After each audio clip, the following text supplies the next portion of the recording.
Salut à tous et bienvenue dans cette nouvelle vidéo dans laquelle aujourd'hui on va voir comment installer et configurer Node.js dans notre ordinateur et par la même occasion on va voir comment installer le Node Package Manager qu'on appelle généralement NPM. Avant de continuer ici, je vais préciser que si vous n'êtes pas encore abonné à ma chaîne, je vous conseille de vous abonner maintenant et d'activer également les notifications. Cela dit, n'hésitez pas à laisser des likes si la vidéo vous a plu et si vous trouvez que la vidéo a certains manquements, n'hésitez pas à me le signaler en commentaire, on corrigera au fur et à mesure. Donc comme je l'ai dit d'entrée de jeu dans cette vidéo, le but de la vidéo est d'installer et de configurer Node.js pour pouvoir utiliser NPM lors de nos projets. Donc lorsqu'on parle de NPM, en fait, NPM c'est quoi? NPM c'est simplement un gestionnaire de packages utilisé pour installer, supprimer et mettre à jour des packages JavaScript sur votre ordinateur, donc sur votre machine. Et lorsqu'on regarde ici, je suis sur la page d'accueil de Node.js. En fait, je suis sur le site officiel de Node.js et ici, je suis sur la page de téléchargement.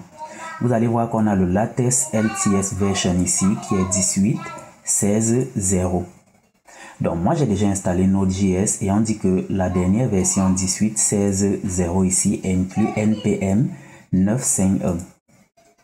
Donc lorsque vous allez vous rendre ici sur le site officiel de Node.js qui n'est pas du tout compliqué à trouver, si vous venez simplement ici et que vous tapez Node.js install, le résultat de la recherche, le tout premier lien, c'est celui qui va vous rediriger directement ici. Et si vous n'êtes pas à l'aise avec l'anglais, à ce niveau, si vous pouvez changer et mettre le français, ce sera relativement simple. Donc, comme j'étais en train de le dire, lorsqu'on installe généralement Node.js, on conseille ici d'utiliser la version LTS. Et vous allez voir à ce niveau, on a dit recommandé pour la plupart des utilisateurs. Par contre, il y a la dernière version ici qui inclut les dernières fonctionnalités, mais ce n'est pas très recommandé. Lorsqu'on parle de LTS ici, ça veut dire Long Term Support, ça veut dire que c'est la version la plus à jour et la plus maintenue sur laquelle on a corrigé le plus de bugs possible. Donc si vous prenez la dernière version avec les dernières fonctionnalités, vous risquez de tomber sur certaines erreurs qui n'ont pas encore été corrigées et vous allez être bloqué dans votre projet. Donc il est toujours recommandé d'utiliser ici le LTS. Pour le coup, vu que moi je tourne sur Windows, vous allez remarquer que j'ai Windows 11, je tourne sur du Windows 64 bits, je vais télécharger cette version. Mais je tiens déjà à préciser que je l'ai téléchargé et installé déjà à l'avance. Donc vous allez télécharger la version qui correspond à votre système, que ce soit du Windows en 32 en 64 bits, que ce soit du macOS en 64 bits ou en ARM64, ou alors que ce soit du Linux. Vous allez télécharger la version qui correspond et une fois que ce téléchargement sera terminé, vous allez simplement lancer l'installation. Donc si je viens ici au niveau de mes téléchargements, vous allez vous rendre compte que j'ai un Node.js par ici. Vous allez simplement double-cliquer pour lancer l'installation. Et là, vous allez cliquer sur Next. Et là, vous voyez qu'on me demande de Change, Repair ou Remove. C'est parce que j'ai déjà simplement installé. Vous allez continuer l'installation jusqu'à la fin. Une fois que l'installation sera finie, vous allez ouvrir votre terminal parce que l'installation se fait directement en ajoutant les variables d'environnement. Donc, une fois que c'est fait, vous allez taper ici dans votre terminal Node-V et là, j'ai tapé Node et non pas Node, comme ceci, -V. Et là, ça va simplement vous renvoyer la version de Node. Vous allez voir que j'ai la version 18.16.0 qui correspond ici à ce qu'on a ici plus haut. Et de la même occasion, lorsque Node est installé, on aurait installé par la même occasion NPM. Et pour ça, je vais taper ici un NPM-V également. Et vous allez vous rendre compte que là, j'ai la version NPM 9.6.2 en fait. Par contre, la version qui est inclue ici là dans Node 18.16.0, c'est la version 9.5.1. C'est simplement parce qu'il y a quelques jours déjà, j'ai fait la mise à jour de mon NPM. Du coup, je suis à la version 9.6.2. Donc cela étant dit, une fois que vous avez installé, il y a également un autre élément qui est installé qu'on appelle ici NPX et pour ça je vais également lancer un NPX-V. Vous allez voir que la version de NPX est également la même que celle de Node.js, de NPM. Maintenant vous allez vous demander quelle est la différence entre NPM et NPX. En fait, NPM lui va télécharger le paquet et l'installer dans l'ordinateur pour qu'on puisse l'utiliser. Par contre, NPX ici signifie Node Package Execute. Donc lui, il ne va pas télécharger, il va directement exécuter le package. En fait, il va faire une recherche locale ou alors global. Donc, il va rechercher dans votre ordinateur et s'il ne trouve pas dans votre ordinateur, il va aller en ligne, à condition que vous soyez connecté bien évidemment. Il va aller sur le site des packages Node.js. Donc, pour cela, déjà, on va venir ici pour voir npm.js. Donc, je vais me rendre ici sur la page d'accueil. Ça, c'est le site officiel de tous les packages Node.js. Donc, lorsque vous allez lancer la commande npx ici, comme on était en train de le dire, npx va d'abord regarder dans votre ordinateur le package que vous voulez exécuter. Et s'il ne le trouve pas, il va venir chercher sur le serveur de npm. Et lorsqu'il va trouver ce package, il va juste l'exécuter et non pas installer les fichiers.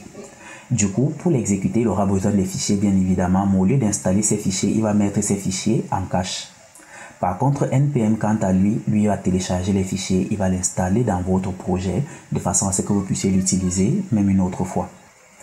Donc maintenant qu'on a installé Node.js et qu'on a également accès à npm, comment est-ce qu'on l'utilise? Parce que l'important en fait c'est de savoir comment on utilise npm, c'est pas juste de l'installer. Donc je vais ouvrir ici un projet dans lequel je travaillais et dans ce projet je n'ai pas travaillé avec npm. Ce projet je vais l'ouvrir dans Visual Studio Code. Et une fois que c'est fait, je vais commencer par fermer cette fenêtre. Dans le projet en lui-même, si on regarde, voici, il n'y a rien de bien compliqué à l'intérieur. J'avais fait un peu de JavaScript et si je lance ce projet dans mon navigateur par ici, c'était simplement une application qui permettait de faire un flow progressif décroissant de façon à ce qu'à la fin, on ait une image qui apparaisse normalement. Donc si ce tutoriel vous intéresse, laissez des commentaires, je vous montrerai comment est-ce que j'ai fait ça, mais ce n'est pas le but du tutoriel ici aujourd'hui. Donc comme j'étais en train de dire, on va rentrer ici dans notre projet et on doit configurer notre projet de façon à ce qu'il puisse fonctionner avec Node.js et npm. La première chose qu'on va faire, c'est qu'étant dans le dossier dans lequel on travaille, on va ouvrir ici le terminal. Et lorsqu'on ouvre le terminal, bien évidemment, assurez-vous toujours d'être à l'intérieur du dossier dans lequel votre projet se trouve. Ici, vous allez vous rendre compte que je suis dans le dossier Flow Progressif et c'est également le nom de mon projet par ici. Donc, ce que je vais commencer par faire, c'est d'initialiser et je vais dire ici npm init. Donc, lorsque je vais lancer la commande npm init ici, il va faire un certain nombre de vérifications et il va me dire npm help init pour connaître en fait ce que je peux taper avec la commande init, en fait les arguments que je peux passer à la commande init. En dessous ici on va me dire npm install package. En fait ce qu'on me dit ici simplement c'est que lorsque j'aurai fini de configurer mon projet initialement, si j'ai envie d'installer une dépendance, je vais utiliser la commande npm install et je vais préciser le nom du package que j'ai envie d'installer. Maintenant, une fois qu'il a fait ses vérifications et qu'il me dit comment je peux utiliser le npm en dessous, vous voyez qu'on me dit ici package name et il a proposé un truc automatiquement, c'est flow progressif. Donc, il se base sur le nom du projet sur lequel je travaille et il me propose ça comme nom de package. Moi, ça ne me dérange pas, donc je vais taper entrée, on va continuer. Il me dit, tu es à quelle version? Je lui dis, je suis à la version 1. En fait, il me propose la version 1 par défaut et je vais lui dire oui, c'est la version 1. Il va me demander la description du projet, je vais dire ici projet JS dans lequel on implémente une fonctionnalité de flow progressif. Donc une fois que j'ai fini avec la description du projet et que je tape sur entrée, il me sort ici un entry point. Le entry point, il me dit qu'il va prendre pour point d'entrée script.js. Moi ça ne me dérange pas, donc je vais entrer.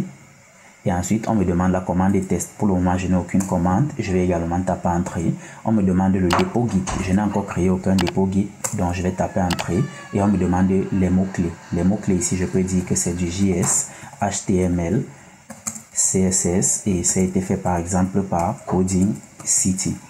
Une fois que j'ai fini avec les mots-clés, je tape sur entrée. On va me demander l'auteur. Je vais dire que l'auteur ici, c'est simplement Coding City.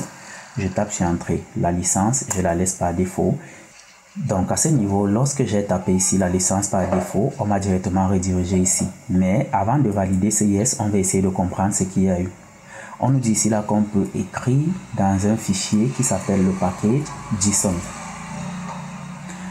Le package JSON, vous allez vous rendre compte qu'il se trouve dans le dossier flow progressif dans lequel on est. Et juste en dessous, on nous fait un récapitulatif de tout ce qu'on vient de saisir un peu plus haut.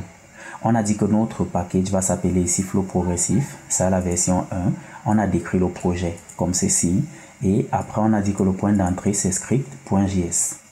Ici, est-ce qu'on a des scripts? Pour le moment, on n'a aucun script, donc ça nous met ici No Test Specified. Maintenant, les mots-clés, j'ai précisé qu'il y avait du JS, du HTML, du CSS, j'ai demandé Coding et City. L'auteur, c'est Coding City. On va revérifier tout ça et si c'est bon, ce n'est qu'à ce moment qu'on va valider le Yes. Donc, lorsque je valide, vous allez vous rendre compte que j'ai un nouveau fichier ici, package.json, qui vient de se créer.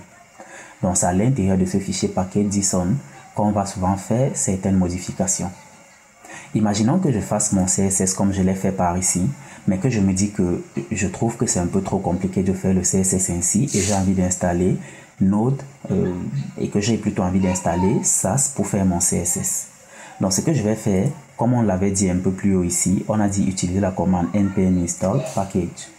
Donc ici un peu plus bas, je vais simplement taper npm install Sass. Donc vous allez voir qu'il y a certaines dépendances qui viennent d'être installées. On me dit ici two packages are looking for founding. Là il vient de m'installer la dépendance JS, ça ce que j'ai demandé. Et si on revient dans notre projet, vous allez voir que j'ai ici un dossier qui s'appelle Node Module. Donc c'est à l'intérieur de ce Node Module que tous les éléments qu'on va télécharger vont être installés. Et si vous venez ici un peu plus bas, on a Sass qui est par ici. On va refermer le dossier Node Module ici parce que le but c'est pas de s'intéresser à ce qui s'y trouve. Maintenant qu'on a vu comment on peut configurer un projet, on l'initialise et comment est-ce qu'on peut installer une dépendance. On va donc s'arrêter là et on va se donner rendez-vous très bientôt dans une nouvelle vidéo dans laquelle on parlera certainement de quelque chose de différent.